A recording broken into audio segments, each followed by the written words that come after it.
you. So I can't tell any jokes. I have a funny accent. And I have a terrible memory, so I might forget part of what I came here to say. But I want to start talking about a place I went in Thailand some time ago. And they had this really nice educational project where they have natives doing art, and then they sell the art to tourists, and then they use the money to support this center. And it's a really interesting educational project if you think about out-of-school learning, except that the natives here were elephants. And they were actually not painting. They were being remote controlled by these trainers that were moving their ears. But looking at the paintings, you wouldn't tell that. And that's a lot how we do business in schools. We think that kids actually know what they're doing and they're learning, but actually they're responding to incentives that we as adults create. And a lot of times those incentives have nothing to do with learning. They have to do with exams, with promotion, with other things. So this is how an iPhone would look like if designed by most of educational reformers these days. And the reason is that we don't know what to give up. We insist on, we want to teach new skills, the new 21st century skills, but we don't want to give up on any of the previous 20 centuries of knowledge and stuff that we want kids to learn. So, and one of the greatest things about Apple and the iPhone and all of those inventions was that, you have to know what to give up. And unfortunately, we don't want to give up anything. We want to teach fractions, we want to teach basic arithmetic, but also advanced thinking skills. And the day has just 24 hours. There's no time to teach everything, and we need to make big decisions. So we need to make big changes in not only the means of education, so the media, but the content. What are we prepared to give up, and what new things we want to teach kids? So, and how do I know this is important? So before I talk about these pictures, have you heard about, well, you probably have heard about the achievement gap, but have you heard about the calligraphy gap or the hunting gap? How the Chinese kids are much better hunters and are threatening our economy because our kids can't do good calligraphy or can't hunt well?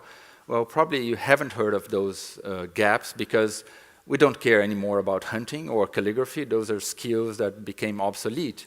And a lot of skills that we teach in schools right now are obsolete as well. A lot of the arithmetic, of the mathematics can be done by a phone that we carry in our pockets. But still, we don't see that those skills, if we spend time teaching them, we don't have time to teach the new ones. And how do I know that's a problem? Well, those are pictures of two thermostat systems that we, in my lab at Stanford, we asked kids to draw a thermostat system. And you can see that they look strikingly similar, except that one was done by a 9-year-old and the other was done by an undergrad in an unnamed elite university. So in 10 years, you see almost no difference. And this is amazing in a world that's, where we are surrounded by technology. So technology shapes the world around us, and we know nothing about how those things work. We disassemble something, we don't know what's inside. We look around, we don't know how things work. It's all magical. And it's amazing that school is not doing anything to teach us more about how to understand science, how to understand technology, how to understand what's around us. So this brings us to the FabLab at school, which is what I'm going to talk about from now on, and you have a chance to see some of this in the breakout sessions next door. The idea is that you can't, no matter how much you think sports is important, you can't teach sports unless you have a gym. And it's the same idea for the 21st century skills that we want to teach kids. Innovation, creativity, critical thinking, deep understanding of science and technology. if you don't have a place to teach those skills, you can't really do a good job. You can't teach those skills in a classroom with 40 chairs and a blackboard. That's just not how scientists work. That's not how technologists work. So it's not a good way to teach those skills. In the same way, we can't assess those new skills using traditional paper and pencil tests. In the same way that we can't teach, you can't test if people can swim well by giving them a multiple choice test. It's the same idea with these new skills. So let me show you some things that kids do in these labs. And before I go there, what do those labs have? So we put them 3D printers, laser cutters, robotics, science equipment, sensors, all kinds of construction and science material for kids to build projects, to build inventions. So this was a kid some years ago that invented a system to save energy in street lighting. So there was a light sensor there that would turn it off at night and things like that. But he has this idea of generating energy from the speed bump. He was really obsessed by it. He said, I want to generate, when the car goes by the speed bump, I want to capture that energy and generate energy for the street lighting. And then the teacher said, well, you're crazy. That's a stupid idea. Who can generate speed from the speed bump? And lo and behold, about 3 or 4 years later, I saw this news piece that the Burger King was actually testing energy generating speed bumps in the exact same idea that this kid had before.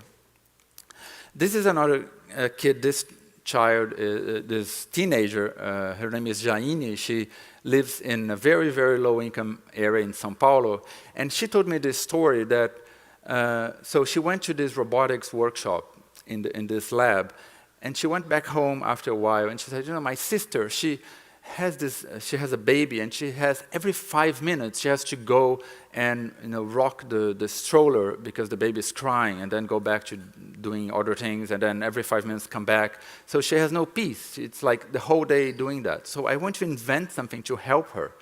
So she had this idea of a stroller that would have, with a sound sensor, would detect the crying of the baby, and then start automatically, rocking the stroller, and also a humidity sensor that would detect a wet diaper.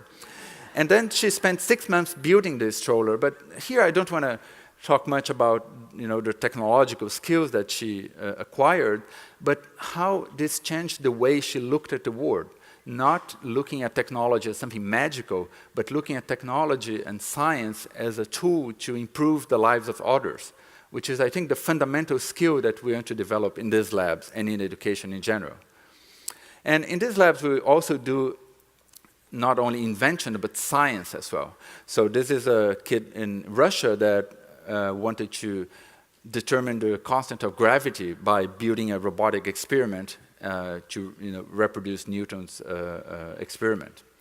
And I want to end by showing you this story, telling you the story of a 9-year-old that came to our lab, and we did an activity with this group of 9-year-olds.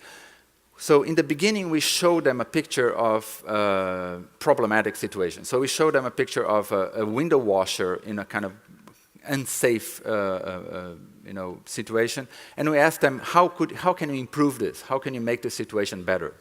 And this is what she wrote. I don't know how to improve it.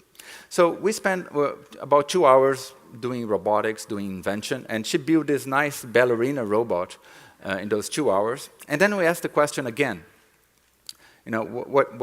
how can you improve the situation of the window washer? We showed the picture again, and this is what she came up with. So you can see you can look at the complexity of this invention, this idea that was based on her ballerina robot.